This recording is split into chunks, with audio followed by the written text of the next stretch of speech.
Assalamualaikum students, welcome to the online class. This is going to be the continuation of the previous lecture of the subject of public international law.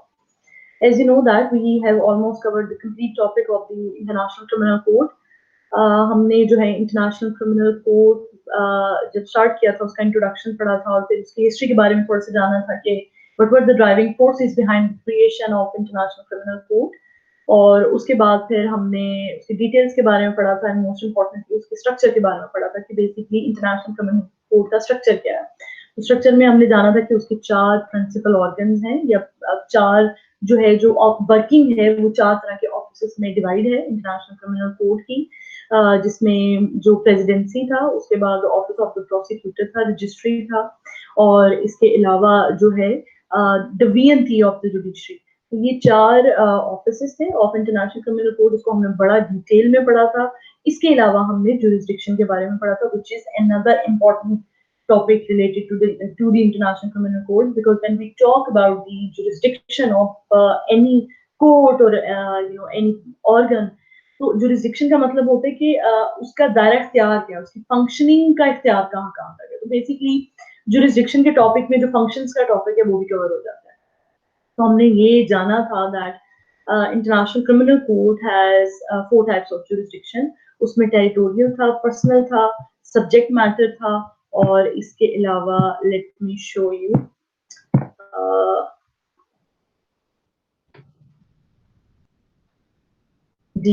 we discussed about temporal jurisdiction. We talked about 4 types of jurisdiction of international criminal code, जिसमें temporal था, personal था, territorial था और subject matter था। और हम जो fourth of jurisdiction है, subject matter jurisdiction, उसमें बेसिकली हम उन क्राइम्स को कवर कर रहे थे जो जिसका दायरा इख्तियार है इंटरनेशनल क्रिमिनल कोड के पास, जो है जो है कॉग्निजेंस लेने का। ठीक है, तो हमने ये जाना था that there are 4 types of crime जिसके अगेंस्ट जो है इंटरनेशनल क्रिमिनल कोर्ट कॉग्निजेंस ले सकती है, केस टेकअप कर सकती है, और जो स्टेट पार्टीज हैं वो कह सकती हैं। स्टेट पार्टीज ऑब्वियसली जब स्टेट पार्टीज में इस तरह की क्राइम्स कमिट हो रहे होंगे तो ऑब्वियसली इंटरनेशनल क्रिमिनल कोर्ट के पास जो है जुरिस्डिक्शन होगी कि उस टेरिटरी में होने वाले इस तरह के स्पेसिफिकली जो क्राइम्स हैं उनको जो है प्रोसिक्यूट करे। और स्टेट पार्टीज अगर नहीं है तो स्टेट जो है even not being a state party to the Rome Statute, international criminal court को जो है वो the state can ask to take cognizance against these types of crimes, जिसमें crime against genocide था, crime against humanity था, war crimes था, and the crimes of aggression था। हमने जो crime of genocide था उसको हमने बड़ा जबरदस्त तरीके से कवर किया था। उसके बाद जो था हमने जाना था what are the crimes against humanity, उसके बारे में जो था आर्टिकल 7 ऑफ रोम स्टैट्यूट जो है वो डील करता है। ठीक है, इसको भी हमने बड़ा डिटेल में पढ़ा था कि ये एक्चुअली क्राइम अगेंस्ट ह्यूमैनिटी होते क्या है। क्राइम अगेंस्ट ह्यूमैनिटी में जो है बकायदा तौर पे स्टेट इन्वॉल्व होती है, कोई बड़ी मुनज़्ज़म अंदाज में कोई ऑर्गेनाइजेशन जो है वो इन्वॉल्व होती है। और जिस टाइप के क्राइम जो क्राइम अगेंस्ट ह्यूमैनिटी में आते हैं उसमें मैंने आपको बताया था कि जो है फोर्स्ड डिसअपेरेंस, जिसको लापता अफराद के बारे में मैंने आपको बताया था, या गुमशुदा जो अफराद के बारे में मैंने बताया था, और उसमें जो है स्टेट्स की इन्वॉल्वमेंट होती है। और मैंने आपको बताया था कि इंटरनेशनल क्रिमिनल कोड की क्रिएशन का मकसद ये था कि जब इतने मैसिव लेवल पे क्राइम्स हो रहे होंगे और बड़ा कोई पावरफुल किस्म का जो है कोई इंडिविजुअल या ऑर्गेनाइजेशन जब इन्वॉल्व होगी और स्टेट की बस की बात नहीं रहती उन क्राइम्स को जो है हैंडल करना, तो then the jurisdiction of the international criminal court comes into functioning। और फिर इसके बाद जो है हमने जाना था कि some examples I have given you some examples of the crimes against humanity। उसमें apartheid था, rape, sexual slavery, forced pregnancy and enforced prostitution, sterilization, deportation or forcibly transferring or a population, persecution defined as intentional and severe deprivation of fundamental rights of some particular community। और ये थे जो इसमें जो है state की जो है ऐसा जो according to the article 7 of Rome statute कहा जाता है कि स्टेट की इन्वॉल्वमेंट होती है और क्राइम्स अगेंस्ट, जब स्टेट अपने ही सिटीजन्स के अगेंस्ट जो है क्राइम्स में इन्वॉल्व होना शुरू हो जाती है, then there comes the dire need of a very powerful judicial organ, or then comes, our functioning of International Criminal Court. The third crime was war crimes, जो जंगी जो जराइम इनके बारे में कहा जाता है, और जंगी जराइम के बारे में article 8 of Rome statute deal करता है। मैं आपको ये पढ़ के बता देती हूँ, इसको एक्सप्लेन करते हैं, और इसके बाद जो है ये टॉपिक हमारा कवर हो जाएगा, and then we will discuss the next topic of our international public international law. ये बड़ा इंटरेस्टिंग टॉपिक है। अच्छा जी, वॉर क्राइम्स में आता है article 8 of Rome statute prohibits the commission of war crimes. There are two types of crimes defined in Rome Statute as war crimes. Crimes at times of international conflict and at times of internal armed conflict. So a crime can be considered a war crime even if it does not involve multiple countries. There are several categories of war crimes. The first two categories apply to war crimes committed during armed conflict on international character between two or more states. The second are the serious violation of the laws and customs applicable in the international armed conflict. And types of जो है armed the third and the fourth category are war crimes committed during armed conflict of a non-international character between government and forces and rebel forces. Ji war crimes क्या होते हैं? जंगी जराइम सबसे पहले जो literal meaning है। अच्छा, जब जंग के बारे में बात करते हैं तो हमारी जिंदगी यही आता है कि जंग दो मुल्कों के दरमियान या दो स्टेट्स के दरमियान, जब कोई आर्म कॉन्फ्लिक्ट, जब कोई आप कह लें कि कोल्ड वॉर या लफ्जी जो है कोल्ड टाइप ऑफ डिस्कशन से हटके जब जो जंग है वो प्रैक्टिकल एग्जीक्यूशन की हद तक आती है, जिसमें हथियार इन्वॉल्व हो जाते हैं, जिसमें मिसाइल्स इन्वॉल्व हो जाते हैं, जिसमें एक दूसरे पर अटैक्स इन्वॉल्व हो जाते हैं, तो हमारे ज़हन में आता है कि now the war has been started, either it could be on a small level or it could be on a massive level. अब तो मैंने आपको बताया था कि दुनिया जो है वो बड़ी जंगों की मुतमहल नहीं हो सकती, why? Because there are various reasons. सबसे पहले कि दुनिया में अब हर country almost, there are not almost, there are several countries which possess nuclear weaponries और chemical weaponries, और इस तरह की weaponries को जो है जब कोई possess करेगा तो दुनिया जो है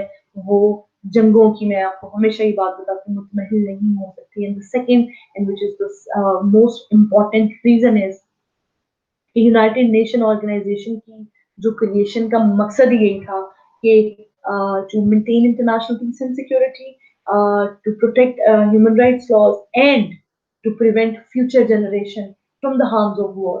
और ये अगर दुनिया में अगर कोई बड़ी लेवल की जंग लग जाती है तो इसका मतलब ये कि यूनाइटेड नेशन ऑर्गेनाइजेशन फेल हो जाएगी, बिल्कुल उसी तरह जिस तरह लीग ऑफ नेशंस अपने मकासद में फेल हो गई थी जब उसके मेंबर्स ने आपस में ही जंग छेड़ी, ठीक है। तो there are many forums they are working for the prevention of wars and the harms of wars, ठीक है। तो अब इसमें वॉर क्राइम्स की बात करते हैं कि बैक टू द टॉपिक कि वॉर क्राइम्स होते क्या है। अब जब हम बात करते हैं कि वॉर क्राइम्स होते क्या है तो वॉर से हमारे दरमियान बैक टू द टॉपिक की जंग की बात करते हैं, और जंग दो मुल्कों में भी हो सकती है, लेकिन नहीं, अब आप अगर आप दुनिया के सिनेरियो देखिए तो खाना जंगियों का भी एक ऑप्शन है, एक खाना जंगियों के भी ऑप्शन में वॉर क्राइम्स का जिक्र हम कर सकते हैं, जिसमें ये हो सकता है कि या तो स्टेट और जो आप कह लें जो स्टेट के अगेंस्ट फोर्सेस होती हैं उनमें जंग लगी हो, ठीक है, या सिटीजन अपनी स्टेट जो मशीनरी है उसके खिलाफ खड़े हो जाएं, तो there can be various phases of खाना जंगी, इंटरनल आर्म कॉन्फ्लिक्ट, ठीक है। तो दो तरह की जो है जो क्राइम्स की सिचुएशंस हो सकती हैं, जिसमें एक तो है कि जब स्टेट्स या दो स्टेट्स के दरमियान हो सकता है, दो या दो से ज्यादा स्टेट्स के दरमियान हो सकता है। इसमें पहली शक्ल जो जंग की है वो ये है कि जो स्टेट्स के दरमियान जंग है, और दूसरी स्टेट जो शक्ल है वो ये है कि जब खाना जंगी स्टार्ट हो जाती है, जब मुल्क के अंदर ही इंतशार फैलना शुरू हो जाता है, ठीक है, और जब उसके अंदर जब क्राइम्स कमिट होना शुरू हो जाते हैं तो उनको भी वॉर क्राइम्स की कैटेगरी में डाला जाता है। ऑब्वियसली जब दो जंगे, हमने वर्ल्ड वॉर 1 की सिचुएशन पढ़ी, मैंने आपको जेनोसाइड की जब बातें बताई थी तो तब मैंने आपको बताया था कि जब वॉर लगती है और फिर किस तरह के क्राइम्स कमिट होते हैं तो वो भी वॉर क्राइम्स की कैटेगरी में आते हैं, ठीक है। इसके अलावा category types of war crimes, there are several categories of war crimes. The first Two categories apply to the war crimes committed during the armed conflicts on international character. ये मैंने आपको explain कर दिया. And the second are other serious violation of the laws and the customs applicable in international armed conflict. अच्छा, अब खाना जंगी की अगर मैं आपको एग्जांपल दूं, दो स्टेट्स के दरमियान अगर जंग लग जाए तो मैं आपको बड़ी आसान सी एग्जांपल दे सकती हूँ. जैसे इंडिया और पाकिस्तान के दरमियान जो है स्ट्रेटेजिक वॉर होती रहती है, या सर्जिकल स्ट्राइक्स का जो है अब एक कॉन्सेप्ट आ गया हुआ है, जो है कि छोटी छोटी जो है जो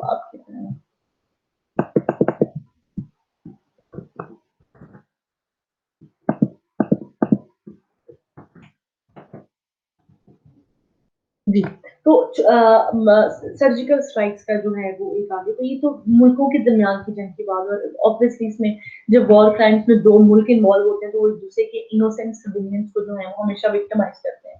तो जब दो मुल्क आपस में खाना जंगी की दो मुल्क आपस में जंग की कैफियत में होंगे और एक मुल्क की अगर बर्तरी आ जाती है और वो उसके पास आके वो दूसरी जो जो जिस कंट्री का जो है वो इंफीरियर स्टेटस जाना शुरू हो जाता है काइंड ऑफ वॉर, और जो पावरफुल कंट्री है वो ऑब्वियसली दूसरी कंट्री की टेरिटरी में जाएगी, उसके इनोसेंट सिविलियंस को, उसके इनोसेंट जो अनआर्म्ड सिविलियंस इनोसेंट सिविलियंस होंगे उनको हिट करना शुरू कर देगा. और फिर ये होगा कि वो जो स्टेट है it can ask international criminal court to conduct the trials. और हमारे पास जो है वर्ल्ड वॉर 1 के बाद, वर्ल्ड वॉर 2 के बाद जो है मैंने आपको बताया था टोक्यो ट्रायल्स की मैंने बात की थी, न्यूरेमबर्ग ट्रायल्स की बात की थी, और ये वो ट्रायल्स थे जो जंग के दौरान कमिट किए गए क्राइम्स से जिनको डील किया गया था. तो अब इसको स्पेसिफाई कर दिया गया है इंटरनेशनल क्रिमिनल कोर्ट की जुरिस्डिक्शन में. और जो सेकंड की अगर मैं आपको ऑप्शन दूं, तो अगर आप ये देखिए पाकिस्तान की अगर मैं आपको यहाँ पर एग्जांपल दूं, तो पाकिस्तान में खाना पाकिस्तान कई अरसे से 2 से 3 दहाइयों से डिकेड से खाना जंगी की कैफियत में है. नॉट एंटायरली बट कैटेगोरिकली आप कह सकते हैं. हमारे जो वजीरिस्तान के इलाके हैं वहां पर खाना जंगी की कैफियत में देखें कि वहां पे जो किसी मुल्क में जो रिबेलियंस की शक्ल में लोग उठ सकते हैं, जिस तालिबान की हमारे पास थी कि दे वर दे बेसिकली ये मूवमेंट तो अफगानिस्तान से होती थी, लेकिन यहाँ पाकिस्तान में भी जो थे उसके जो आप कह लें कि नेटवर्क्स क्रिएट किए गए, और यहाँ पे वजीरिस्तान में उन्होंने अपने जो थे जो गढ़ बनाए और जो स्टेट के अगेंस्ट ही उन्होंने जो थे क्राइम्स कमिट करना शुरू कर दिए, खुदकश धमाके करने शुरू कर दिए, और इसके अलावा आप कह लें कि लोगों को अबडक्ट करना शुरू कर दिया. अब हमारी आर्मी के अगेंस्ट जो है हमले करना शुरू कर दिए. That can be a very good example of internal armed conflict जो कि रिबेल फोर्सेस के दरमियान हो सकता है, गवर्नमेंट फोर्सेस के दरमियान हो सकता है. These are the war times. और जब ये एक स्टेट की अपने हाथ से जब कंट्रोल से निकल जाते हैं, then comes the functioning of the jurisdiction of international criminal court. तो क्राइम्स ऑफ एग्रेशन भी इसमें आते हैं. मैंने आपको बताया था कि इसकी बकायदा तौर पे this not part of Rome statute. The fourth Rome statute crime is the crime of aggression. The crime was intended to be based on the concept of crime against peace as used in the Nuremberg tribunals after World War II. लेकिन again ये है कि इसको बकायदा तौर पे अभी रोम statute में नहीं शामिल किया गया. तो बेसिकली जो 3 तरह की क्राइम्स हैं उनको हम अभी फिलहाल जो है उसको डिस्कस करते हैं, और अपना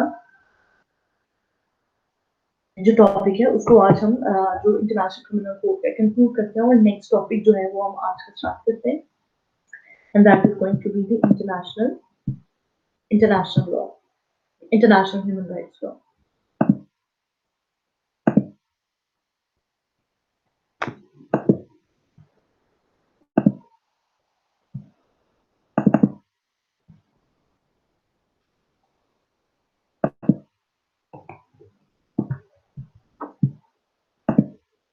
जी, आपकी स्क्रीन पर इंटरनेशनल ह्यूमन राइट्स लॉ की जो है स्लाइड्स आ रही हैं. अभी अगर क्लास होती तो definitely I would be asking you question.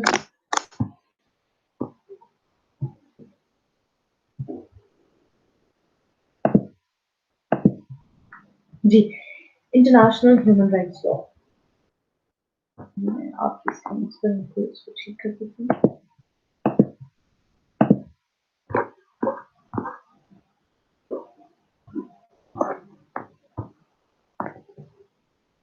जी, इंटरनेशनल ह्यूमन राइट्स लॉ पढ़ने से पहले हमारा जो आज का जो टॉपिक है, वो मेन टॉपिक है कि इंटरनेशनल ह्यूमन राइट्स क्या है, क्योंकि हम इंटरनेशनल लॉ पढ़ रहे हैं।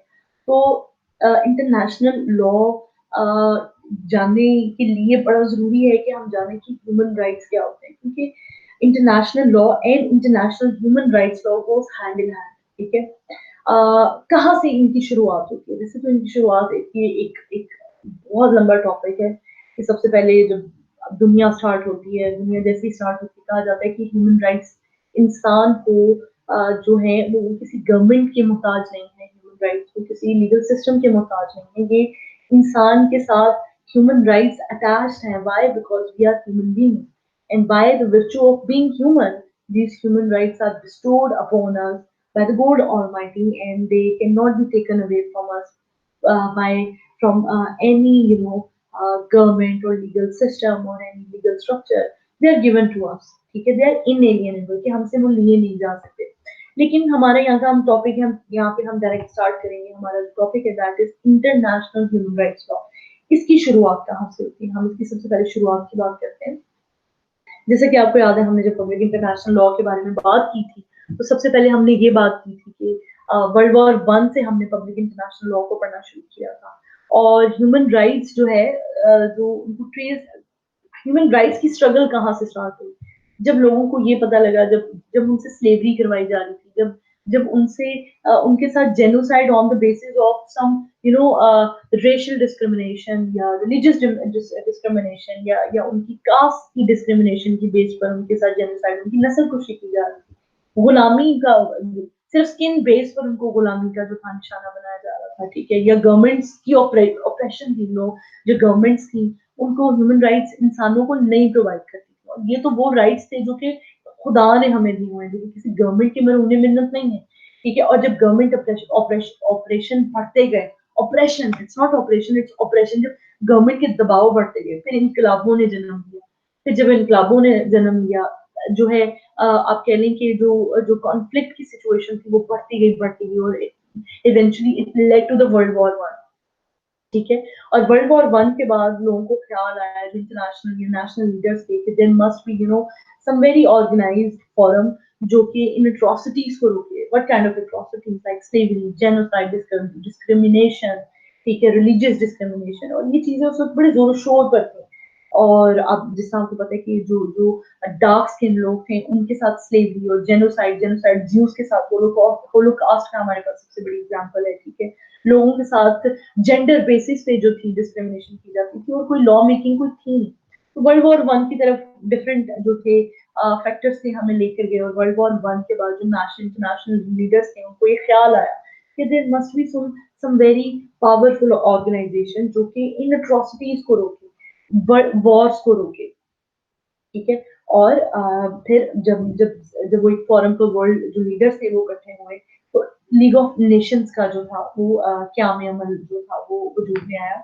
और लेकिन जो लीग ऑफ नेशन जो थी, इसका जवाल बड़ी जल्दी आ गया, बिकॉज जिस मकसद के लिए लीग ऑफ नेशंस को क्रिएट किया गया था, और वो मकसद क्या थे कि दुनिया को वॉर से बचाया जाए और सबसे ज्यादा ह्यूमन राइट्स को प्रोटेक्ट किया जाए। क्योंकि वॉर लगी थी तब तो ह्यूमन राइट्स की मैसिव लेवल पे, बड़ी जबरदस्त लेवल पे जो वायलेशंस तो हुई थी। वॉर लगे बिना भी जो लोगों ह्यूमन राइट्स की जो वायलेशन थी वो उन अदवार में जो थी, 80 लेट 80s में, अर्ली 90s में जो थी, इट वाज ऑन पीक। ठीक है, और लेकिन जो था लीग ऑफ नेशंस का ड्रॉबैक स्टार्ट हुआ, क्योंकि वर्ल्ड वॉर टू लग गई। जो जिस मकसद के लिए लीग ऑफ नेशंस को बनाया गया था वो मकसद ही फेल हो गया। वर्ल्ड वॉर टू लग गई, ह्यूमन राइट्स को प्रोटेक्ट नहीं किया जा सकता, स्लेवरी उसी तरह ही रही, जेनोसाइड भी का जो रेट था वो उसी तरह ही रहा, डिस्क्रिमिनेशन भी जो थी वो अपने अरूज पर रही, और which when consequently led to the World War II। ठीक है, और उसके बाद वर्ल्ड वॉर टू जब खत्म होती है, वर्ल्ड वॉर टू के दौरान ही वर्ल्ड लीडर्स दोबारा इकट्ठे होते हैं। और वर्ल्ड जो मोस्ट इंपॉर्टेंट जो वर्ल्ड लीडर्स थे, हमने पढ़ा हुआ है कि उसमें कौन कौन से, United states of America, United kingdom, France and Russia, और उसके बाद चाइना। ठीक है, ये वो स्टेट्स थी जो दोबारा इकट्ठी हुई, और इन्होंने यूनाइटेड नेशन का जो था एक फॉरम क्रिएट किया। और इस दफा उन्होंने बोला कि जो पिछली एफर्ट्स थी दे वर नॉट इनफ, तभी जो थी दुनिया दूसरी जंग की तरफ चली गई, ह्यूमन राइट्स की वायलेशन को रोका नहीं जा सका, ठीक है, और वर्ल्ड पीस को मेंटेन नहीं किया जा सका। तो इन्हीं तीनों मुकासद को लेके जो थे ऑब्जेक्टिव्स जो थे वही थे, लेकिन फॉरम नया था। लेकिन इस दफा जो था नया जो था पावरफुल फॉरम था। यूनाइटेड नेशन ऑर्गेनाइजेशन ने अपनी जो थी अपने क्रिएशन के फौरन बाद ही एक एलानिया किया, ठीक है। एक एलानिया जो था वो उस एलानिया में उन्होंने इमीडिएटली जो बेसिक ह्यूमन राइट्स थे उनको इन्यूमरेट किया, ठीक है। और उन्होंने एक एलानिया जिसको जिसको universal declaration of human rights का नाम दिया गया, उसको फौरन से उन्होंने आके जो था तश्कील किया, उसको इन्फोर्स करवाने की जो थी कोशिशें और जद्दोजहद स्टार्ट की, ठीक है। United universal declaration of human rights was the first international document that spelled out the basic civil, political, economic, social, and cultural rights that all human beings should enjoy. And also दो ये इसको create किसने किया? The United nation general assembly ratified the declaration unanimously on December 1948, ठीक है। और इसको बकायदा तौर पे जो universal declaration of human rights है, इसको मॉडर्न इंटरनेशनल ह्यूमन राइट्स की जो आप कह लें कि बकायदा तौर पे फॉर्मल आगाज कहा जाता है, ठीक है। उससे पहले अगर हम हिस्ट्री में जाते हैं तो मैग्ना कार्टा मिलता है हमें, बिल ऑफ राइट्स मिलता है हमें, काफी सारी चीजें मिलती हैं, but those were the old document. Modern international human rights की बात करें तो ये जो शुरुआत है ये universal declaration of human rights से होती है, ठीक है। और इस ह्यूमन यूनिवर्सल यूडीएचआर जिसको कहा जाता है, from now onwards I am going to call universal declaration of human rights as UDHR. तो ये इंटरनेशनल ह्यूमन राइट्स की इब्तिदा है, ठीक है। इसके बारे में थोड़ा सा डेफिनेशन पढ़ लेते हैं। सबसे पहले शुरुआत कर लेते हैं कि ये है क्या। इंटरनेशनल ह्यूमन राइट्स लॉ, मैं आपको इसकी डेफिनेशन बताती हूँ कि विच applies at all times including during situations of emergency and conflict, sets out the basic protection that all individuals are entitled to. It is the duty of the states to respect, ensure and fulfill these rights. अब चूंकि जब United nation organisation जो थी क्या में अमल में आई और state countries जो थी वो मुख्तलिफ जो स्टेट्स थी वो यूनाइटेड नेशन ऑर्गेनाइजेशन का पार्ट बन गई हैं, and almost now there are almost 193 countries in the world जो हैं which are the member states of the United Nation Organization. और जब यूनाइटेड नेशन ऑर्गेनाइजेशन की क्योंकि वो मेंबर्स हैं और यूनाइटेड नेशन यूएन की बनाई गई कोई भी एलानिया कोई भी लॉ उसको फॉलो करने की बाउंड है ये स्टेट्स, ठीक है। तो लिहाजा इंटरनेशनल ह्यूमन राइट्स लॉ जो कि अब यूएन के प्लेटफॉर्म से ही बनते हैं, जिनमें सबसे पहले universal declaration of human rights और उसके अलावा भी पढ़ेंगे, ठीक है। तो इस चीज को यकीनी बना दिया गया है कि अब चाहे जंग लगे, जैसे वर्ल्ड वॉर 1 लगी, वर्ल्ड वॉर 2 लगी, चाहे जंग लगे, चाहे खाना जंगी लगे, किसी भी तरह की कॉन्फ्लिक्ट की सिचुएशन हो, ह्यूमन राइट्स की वायलेशन किसी भी सूरत जो है वो एक्सेप्टेबल नहीं है, ठीक है। even in the times of war, even in the times of emergency, even in the times of martial law, nobody can take the rights, your basic human rights from you. ठीक है। तो ये इस चीज को जो ह्यूमन राइट्स की enforcement है उसको इंश्योर कर दिया गया और स्टेट्स पर ये लागू कर दिया गया कि वो हर हाल में ह्यूमन राइट्स की इन्फोर्समेंट को लेकर थोड़ा सा डेफिनेट। इसके बाद अच्छा हम पढ़ते हैं universal declaration of human rights. अब ये जो यूडीएचआर का जो बेसिकली बच्चों स्टूडेंट्स कॉन्सेप्ट है, ये जब नया नया आया था तो इसको जो था वो बाइंडिंग नहीं माना जाता था, इसकी सिर्फ मॉरल वेट था। तो बड़ा जरूरी था कि जो यूएन की तरफ से ऐसी लॉ मेकिंग की जाए कि इसको जो था लीगली बाइंडिंग करार दे दिया जाए। लीगली बाइंडिंग का मतलब ये था कि स्टेट्स का मानना इस पर हर हाल में लागू कर दिया गया। अगर स्टेट्स नहीं मानेंगी तो देयर वुड बी सैंक्शंस, ठीक है। मॉरल वेट का मतलब होता है कि अगर माने ना माने देयर आर नो सैंक्शंस, उनकी अपनी मर्जी, इनको आउट ऑफ मॉरल ऑब्लिगेशन को मान सकते हैं। लेकिन universal declaration of human rights को मॉरल वेट देने के लिए दो लीगल डॉक्यूमेंटेशन की थी इमीडिएटली लॉ मेकिंग की थी। एक तो जो सबसे पहली थी students, that is the international covenant on civil and political rights, and the second was international covenant of economic, social and cultural rights. UDHR हमारे पास था, अब हमारे पास international covenant on civil and political rights आ गया, उसके बाद हमारे पास international covenant on economic, social and cultural rights आ गया।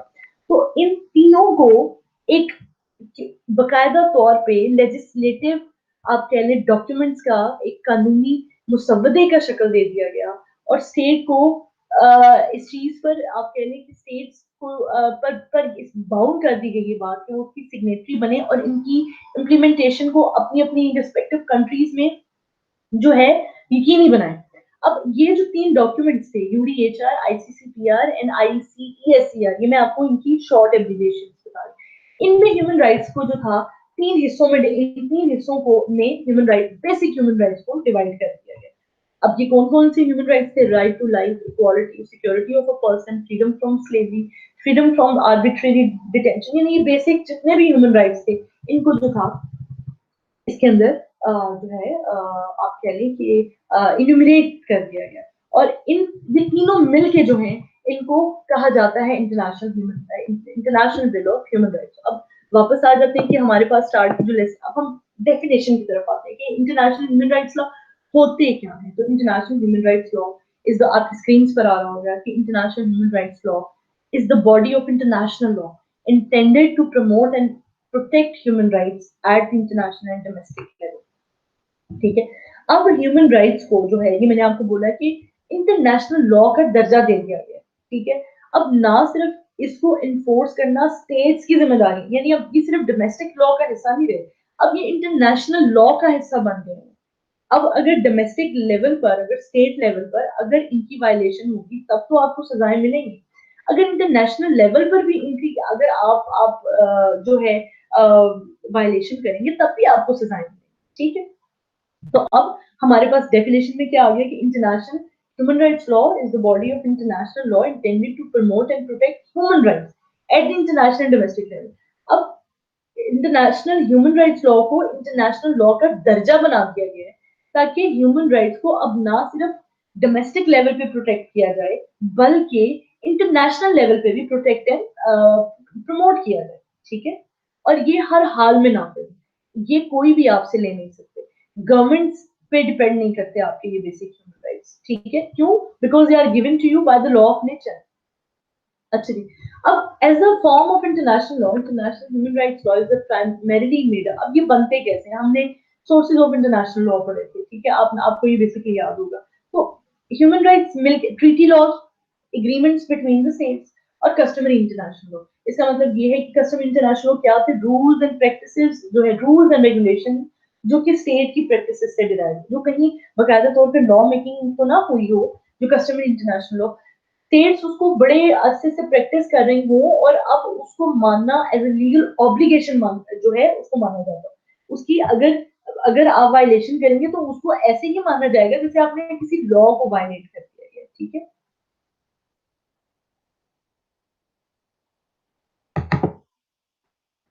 while international treaties and customary law from the mainstay of international human rights law, there are other sources of international law। उसमें declarations हैं, guidelines हैं and principles हैं which are adopted at international level, contribute to its understanding, implementation and development।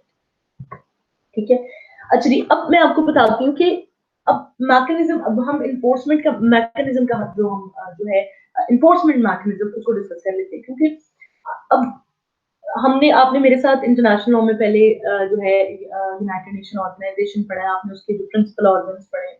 अब human rights की जो है सबसे पहले तो जो है लॉ मेकिंग बॉडी है विच इज सिक्योरिटी काउंसिल, वो कोई भी लॉ मेकिंग करती है।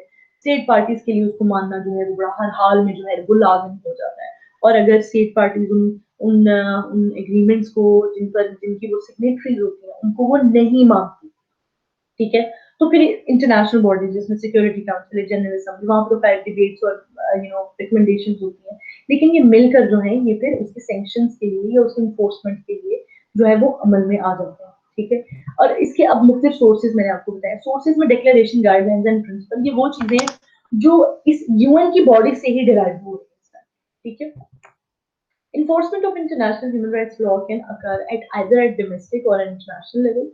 सबसे पहले when domestic law fails to provide a remedy for human rights abuses, injured parties may be able to resort to international mechanism to remedy. वही बात आगे कि सबसे पहले तो स्टेट पे सबसे पहली ड्यूटी स्टेट की है कि वो इंटरनेशनल जो ह्यूमन, अब हम इंटरनेशनल का वर्ड काट के सबसे पहले तो स्टेट्स की जिम्मेदारी है कि वो ह्यूमन राइट्स को नाफिज करवाएं, ठीक है। लेट्स से अगर किसी हम अभी तक इंटरनेशनल लॉ की यही बात करें कि जब स्टेट्स फेल हो जाती है किसी किसी चीज को कॉप अप करने में, तो उसके बाद इंटरनेशनल लॉज एंड इंटरनेशनल जो बॉडीज हैं वो आगे आती हैं ताकि लोगों के जो छोटे लेवल पे डोमेस्टिक लेवल पे जो है लॉ जो है हकूक जो है उनको नाफिज नहीं करवाया जा रहा है, ये छोटे लेवल पे जो है लॉ की जो है वायलेशन होती है, तो फिर बड़े लेवल की जो एजेंसीज हैं ऑर्गेनाइजेशन इंटरनेशनल ऑर्गेनाइजेशन है, they come forward and they come forward to for the enforcement of all types of laws whether they are domestic or international laws, ठीक है। वो वायलेशन नहीं होने देते, वो नाइंसाफी नहीं होने देते, वो कानून की बालादस्ती के लिए काम करते हैं, ठीक है। तो जब डोमेस्टिक लॉ फेल हो जाता है कि वो अपने सिटीजन को ही बुनियादी हकूक फ्राहम ना कर सकें, तो इंजर्ड पार्टी या तो जो इंटरनेशनल ऑर्गेनाइजेशन है वो खुद आगे आती है, ठीक है, इन्फोर्समेंट के लिए, या जो पार्टीज हैं जिनके इंसानी हकूक की वायलेशन की जा रही होती है वो भी इंटरनेशनल बॉडी से जो है वो रब्ता कर सकती है for the enforcement of their for the infringement of their fundamental और बेसिक ह्यूमन राइट्स। कहाँ से इब्तिदा होती है यूडीएचआर, मैंने आपको बता दिया कि modern international human rights law has developed since the drafting of United Nations Universal Declaration of Human Rights in December 1948, drafted as a common standard of achievement for all people and nations. The declaration spells out civil, political, economic, social, and cultural rights that all human rights, human beings are equal. ठीक है, सबसे पहले तो मैंने आपको बोला कि जो मॉडर्न इंटरनेशनल ह्यूमन राइट्स की इब्तिदा है वो कहाँ से होती है, वो यूडीएचआर से स्टार्ट होती है। और सबसे पहले यूनाइटेड नेशन ऑर्गेनाइजेशन ने अपनी क्रिएशन के फौरन बाद जो है यूडीएचआर को जो है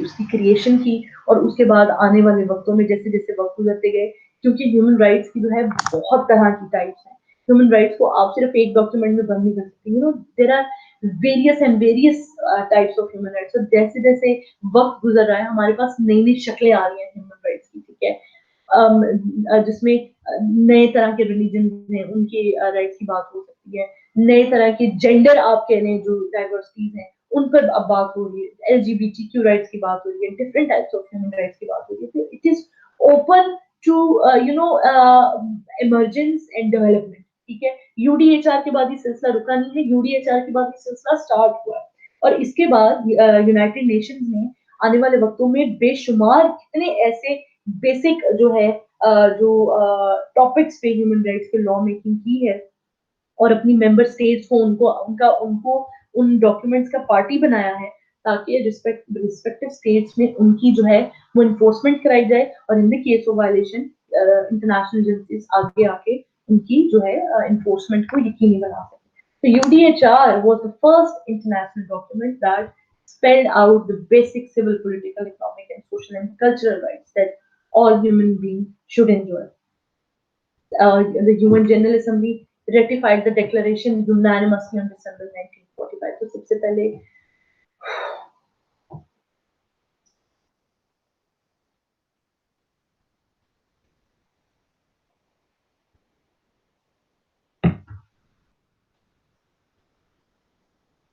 मैंने आपको बताया कि यूडीएचआर जब बनाया गया तो उसका सिर्फ मॉरल वेट था, उसका लीगल वेट नहीं था। तो उसको लीगल वेट देने के लिए दो लीगल डॉक्यूमेंटेशन दी गई, जिसका सबसे पहला नाम था the international covenant on civil and political rights and the second was international covenant on economic, social and cultural rights, जिसको ICESCR भी कहा जाता है और ICCPR जो पहले वाला है उसको कहा जाता है। तो ये तीनों मिलके इनको international bill of human rights कहा जाता है। और इंटरनेशनल डॉक्यूमेंटेशन जो है it does not stop here, different types of human rights के टॉपिक्स को टच करने के लिए डिफरेंट टाइप्स ऑफ जो है ह्यूमन राइट्स की डॉक्यूमेंटेशन की गई है। आपने जब human rights as a topic जब एज सब्जेक्ट पढ़ा हुआ है और आप डेफिनेटली आई होप कि उन चीजों का पता होगा और उनमें उनके अब हम जो है नाम में आपको आगे चल के बताऊंगी कि since 1945 a series of international human rights. जब से 1940 जो है, since the creation of international United Nations Organization, a series of international human rights treaties and other instruments have been adopted, conferring legal form on inherent human rights and further developing the body of international human rights. तो ये basically जो है UVHR के बाद भी एक series of human rights की जो है वो आती है आगे, और जो डिफरेंट टॉपिक्स को टच करती है, और जो मेन सबसे पहले जो इनिशियल डॉक्यूमेंट एंड डॉक्यूमेंटेशन है that is universal declaration of human rights, international convention on civil and political rights, and international convention on economic and social and cultural rights. ठीक है, इसके अलावा जो डिफरेंट टॉपिक्स हैं ह्यूमन राइट्स जो touch करते हैं, उन पर जो इंटरनेशनल डॉक्यूमेंटेशन की गई है, the convention on the prevention and punishment of the crime of genocide, the convention relating to the status of refugees, the convention, मैं आपको इसको साथ साथ थोड़ा थोड़ा एक्सप्लेन करती रहती हूँ। सबसे पहले the convention on the prevention and punishment of the crime of genocide. Genocide का मैंने आपको टॉपिक जो है हमने जब इंटरनेशनल क्रिमिनल कोड को डिस्कस किया तो मैंने आपको जेनोसाइड का बताया कि नस्ल खुशी जो है किसी बुनियादों पर की गई, वो रिलीजियस बेसिस भी हो सकते हैं, वो रेशियल बेसिस भी हो सकते हैं, वो स्किन कलर की भी बेसिस पे भी जेनोसाइड जो है वो जैसे क्राइम कमिट किए जा सकते हैं। सबसे पहले डॉक्यूमेंटेशन है वो जेनोसाइड्स के क्राइम को रोकने के लिए। The second one is the convention relating to the status of refugees. अब जैसे आपको पता है कि हिजरत का जो कॉन्सेप्ट है वो बहुत पुराना है, वो शुरू रहती दुनिया से ही है, तो इस पर बाकायदा जो है वो डॉक्यूमेंटेशन की गई है कि जब लोग किसी न किसी रीजन की वजह से, खाना जंगों की वजह से या इकोनॉमिक जो है प्रेशर्स की वजह से, या जिस भी वजह से वो एक मुल्क से दूसरे मुल्क में हिजरत करके जाते हैं, और वहां पर जाकर उनके राइट्स की सिक्योरिटी और प्रोटेक्शन के लिए जो लॉज चाहिए उन पर लॉ मेकिंग कर दी गई है, जिसको convention relating to the status of refugees की बात भी कहा जाता है। और आपको पता है पाकिस्तान जो है इज द बिगेस्ट प्लेटफॉर्म जो कि रिफ्यूजीज को जो है एक्सेप्ट करता है, just for the for your general knowledge. The convention on the elimination of all forms of racial discrimination. अब ये जो आपका थर्ड टाइप ऑफ है, इसको हर तरह की जो नस्ली इम्तियाजी सलूक है उससे रिलेटेड जो है उससे जोड़ दिया गया। The convention on the elimination of all forms of racial discrimination, किसी भी तरह की जो है नस्ली इम्तियाजी सलूक ना किया जाए लोगों से। The convention on the elimination of all forms of discrimination against women, इसको सीडॉ भी कहा जाता है, सीडॉ, कि अब औरतों के खिलाफ किसी भी तरह का इम्तियाजी सलूक ना किया जाए। इसको इंटरनेशनली इसको एक लॉ का दर्जा करार, इसको लॉ मेकिंग कर दी गई है कि अब औरतों के हकूक की वायलेशन ना हो, और अगर होती है ये जितने भी डॉक्यूमेंट्स हैं, almost every country in the world is the signatory of these documents. इसका मतलब सिग्नेटरी होने का मतलब ये है कि इसके अंदर बनाए गए रूल्स एंड रेगुलेशंस को अपने अपने मुल्कों में नाफिज कराने की हामी भरी हुई है उन सिग्नेटरी कंट्रीज में। ठीक है, और ये जो सीडॉ है ये आपकी जो है विमेन राइट से डील करता है, और जो है इंटरनेशनल आपका इंटरनेशनल डॉक्यूमेंट है। And the next one is the United nation convention against torture. ठीक है, ये किसी भी तरह के तशद्दुद को रोकने के लिए जो है ये आपका इंटरनेशनल डॉक्यूमेंट है। The next one is the convention on rights of child, CRC। This is very interesting topic जो कि मैं आजकल अपने जो है 4th सेमेस्टर के स्टूडेंट्स को पढ़ा रही हूँ।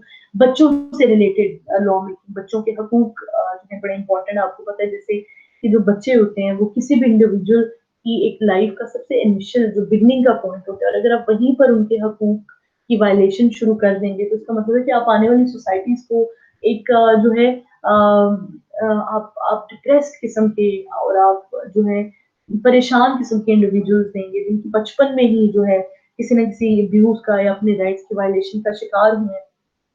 ठीक है, तो ये बेसिकली बच्चों के लिए भी बड़ा जरूरी था लॉ मेकिंग करने। This documentation specifically deal with the rights of child.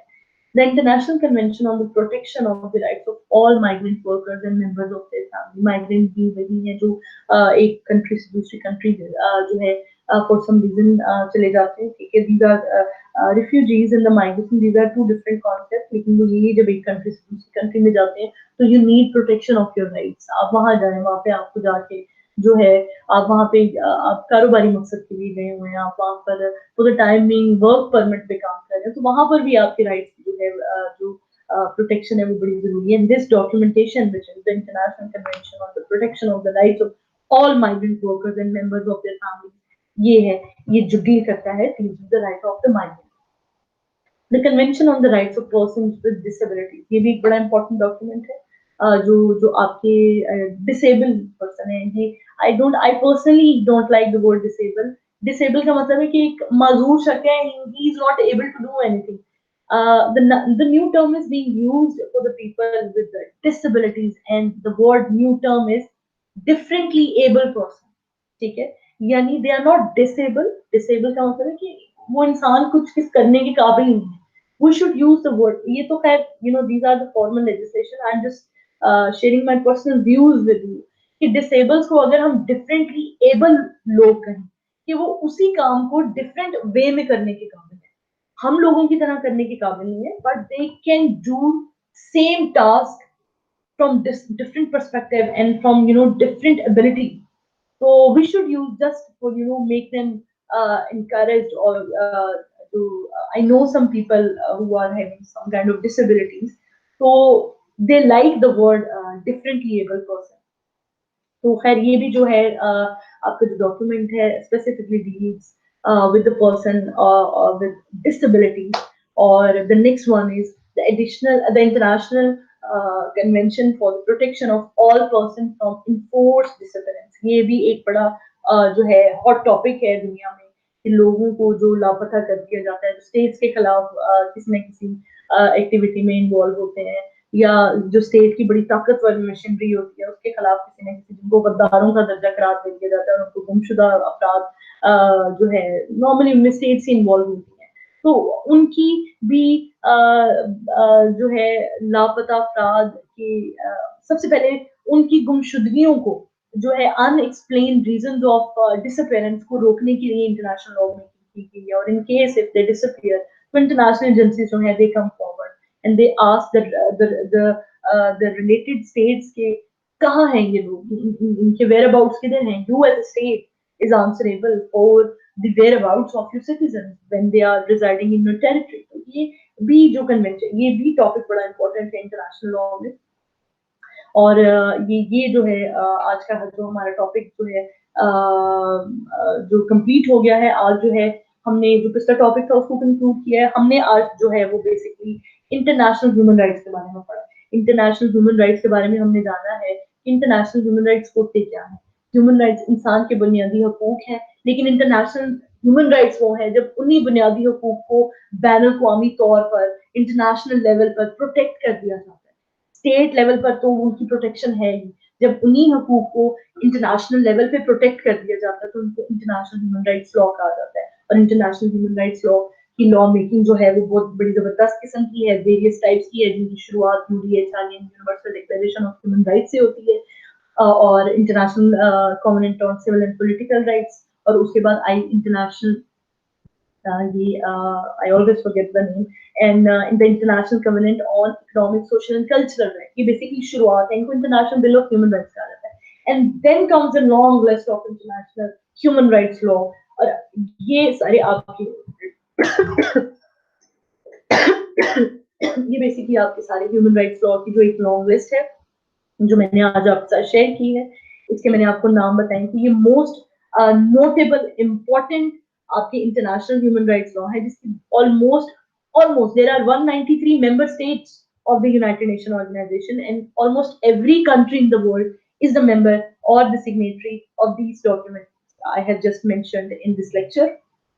ठीक है, और इस नेक्स्ट लेक्चर में हम जो है इन्फोर्समेंट मैकेनिज्म थोड़ा सा पढ़ेंगे कि why human rights are so important, और फिर हम इन्फोर्समेंट मैकेनिज्म की बात पढ़ेंगे कि लॉ मेकिंग तो कर दी गई है, लेकिन उनको अब इन्फोर्स कौन कौन करवा रहा है. ऑब्वियसली यूनाइटेड नेशन ऑर्गेनाइजेशन की ही डिफरेंट बॉडीज हैं जो इनकी इन्फोर्समेंट में जो है वो पार्ट प्ले कर रही है.